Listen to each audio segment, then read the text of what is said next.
Hi everyone, welcome again to Glen Tutorials. So we are going ahead in this chapter. We are going to the practice set 1.4. Now this practice set is an extremely easy practice set and it carries either 3 or 4 marks. You may get these sums for 5 marks also, but 3 or 4 marks you'll get it for sure. Now why I said this is easy is because these are scoring type of sums. You can apply any method to do these type of sums, any method. Now we have studied so many methods in our previous lectures. You can apply any method, you will get the same answer. It is recommended that you avoid using the graphical method, because whenever you want to use the graph method, in the question it will be said that use the graphical method to solve this type of question, but any other method you can use, no problem. Now looking at this question, first of all, very important, whenever you write such type of a question, you have to, not even this, any question in algebra or geometry, very important, after you write the question, check the question if you have written correct or not. It might happen now I wrote the question, because in place of this minus you might write, you will skip writing minus, so you'll do the entire sum and then you'll check and you'll get the answer wrong. So please check the question perfectly after you write it. Okay. Now if you see this question, this is not at all in the general form of a linear equation. What is the general form? Ax plus by is equal to c. This is not in the general form. So first we make it in the general form. Now to make in the general form, suppose we take the first equation, we'll have to cross multiply. Now cross multiplying, okay, we'll get 10 into x minus y, we'll get 2 into x plus y, but what we will get after multiplying the denominators?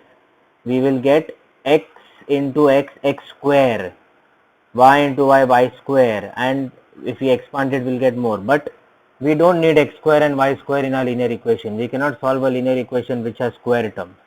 So we apply some different type of a method. What we do is, first see, here x plus y and x plus y is repeated, x minus y and x minus y is also repeated. So what we do, let's assume, let 1 upon x plus y be equal to, let us assume any other alphabet like p. Don't assume x or y again, assume anything else, p, and 1 upon x minus y is equal to q. Now why I did not assume let x plus y be equal to p? If you write x plus y equal to p, again you will get 10 upon p, 2 upon q, and then when you cross multiply you will get pq. Again, this is not a general form of a linear equation. In any general form, suppose it is ax plus by equal to c, anywhere here is the coefficient repeated or is the variable repeated. Do we have xy? Both these are variable. Do we have xy anywhere? No. So we can't apply that. That's why we read the reciprocal. 1 upon x plus y be equal to p, 1 upon x minus y be equal to q. Now what is the use of this? Why we have done this? Now we will see what change will happen in the question after we do this. Now 2 upon x is nothing but 2 multiplied by 1 upon x. Simple logic, 2 multiplied by 1 upon x, 2 1 is 2 and there is x. So it is 2 upon x. Similarly, 10 upon x plus y is nothing but 10 multiplied by 1 upon x plus y. So this becomes 10 multiplied by 1 upon x plus y plus 2 multiplied by 1 upon x minus y equal to 4. So this will become what? 10 multiplied by, what is 1 upon x plus y? P, plus 2 multiplied by 1 upon x minus y, q, is equal to 4. Therefore 10p plus 2q is equal to 4.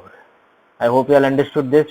Now you saw this big type of a question became very small. I know this is, we cannot, now we have to find x and y, we have to not to find p and q, but this will help us in finding x and y. In every linear equation we have to find the value of x and y. Now if you see here, we got 10p plus 2q equal to 4. All these three numbers, all these three coefficients go in one number. They are divisible by one number, that is what? 2. So 2 into what is 10?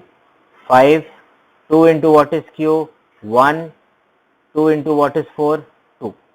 So I make this equation small. I can even write here a reason, dividing throughout by 2. Dividing throughout by 2. So this becomes your, let us name this as the first equation, second equation, and this is a third equation.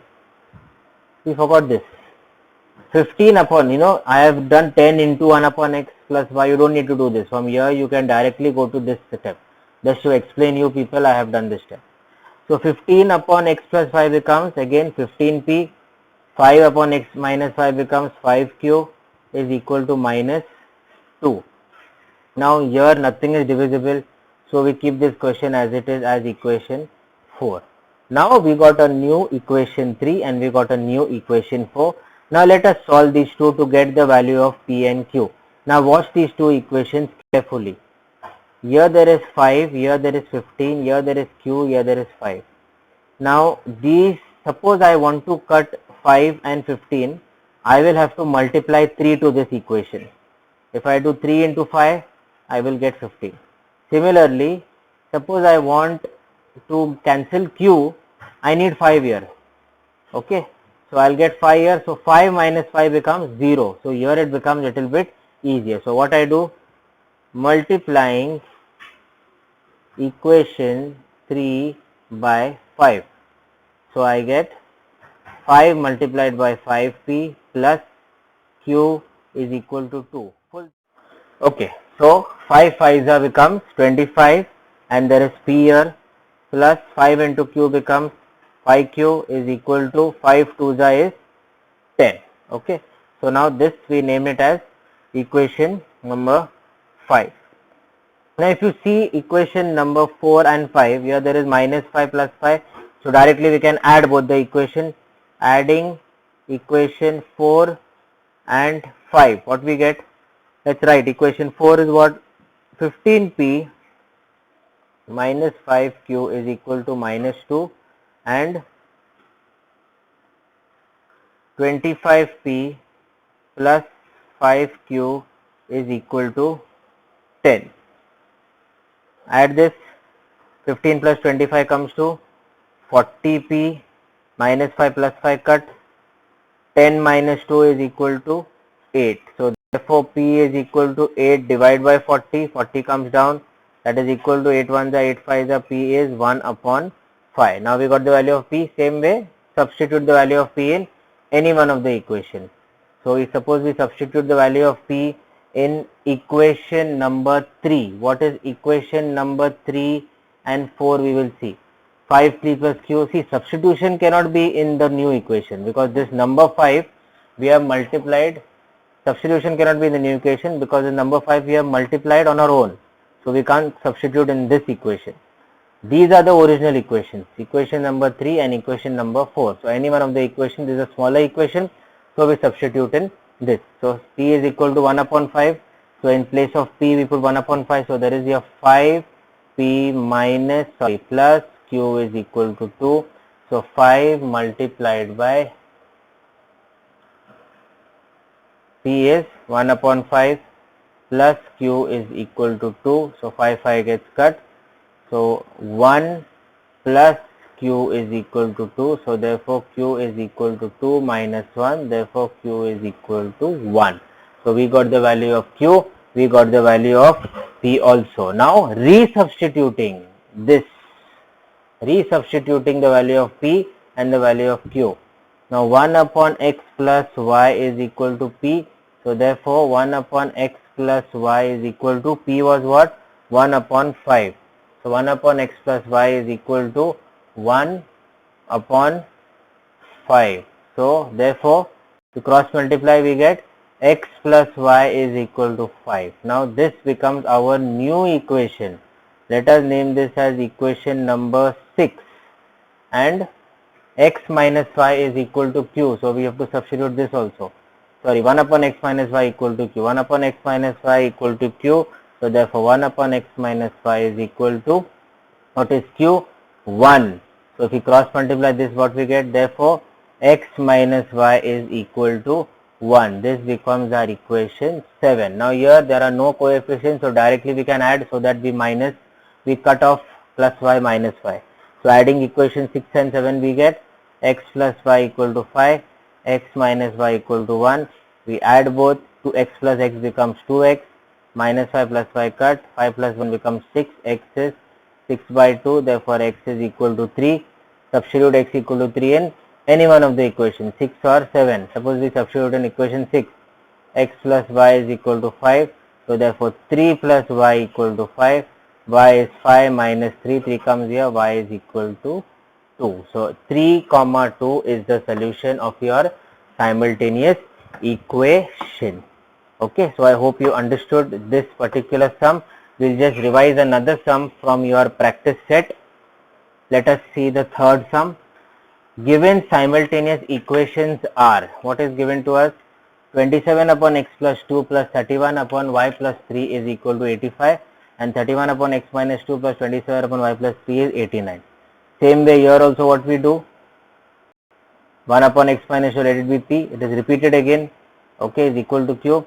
So this becomes 27 upon x minus 2 becomes 27p, this becomes 31q, 85, 31p2. Now if you see these two equations, this is somewhat like the equations which I taught you all in the previous exercises. 27, 27 repeated, 31, 31 repeated. So what we do? Adding, subtracting, and then we get the value of p and q by the same method. Once we get the value of p and q, resubstitute. Okay, resubstitute, same thing, nothing different. And one more last sum, 1 upon 3x plus y, 3x minus y, here also 3x plus y, here also 3x minus y. Let the repetition, what is repeated? This is repeated, and 1 upon 3x minus y also, let it be equal to p and q. So we get, this is p, so p plus this entire thing is q, so p plus q is 3 upon 4. Okay, so what we do, we can either cross multiply, or we can do any method, or we can keep this as it is, whatever. Here 1 upon 3x plus y is p, so this becomes half of p, this becomes half of q, equal to minus 1 upon 8. Now multiplying equation 4 by 2, why we multiply? So that 2 gets cut. So p minus q becomes this into 2 is nothing but 2 1s are 2 4s are, so 1 upon 4. So here you got an equation, here you got an equation, you can add both, so that plus q minus q gets cut, so you will get p, then you get substitute, you will get the value of q, then we can resubstitute in our original equation, we will get two new equations, again we can add both, you will get x1, substitute the value of x in any other equation, you will get y is equal to 1. So this is your solution. These type of sums, very easy, only concentration is important, and you should know the trick. You should know that when some term is repeated, we substitute the term for any other alphabet. In every question, something or the other was repeated. If you see in the first question, x, x, y, y repeated. So 1 upon x and 1 upon y we assume for something else. Here x plus y, x minus y repeated. Here x minus 2, x plus 3 repeated. And here 3x plus y, 3x minus y repeated. So we substitute for any other term. And this method goes the same. You can add, you can subtract, you can multiply what you want. And only these type of sums, keep a watch. These type of sums you will get if the alternate terms are same, we add, subtract, that is constant. So I hope you understood practice set 1.4. If any doubt is there, you all can ask me in the Zoom lecture. Till then, take care. Bye.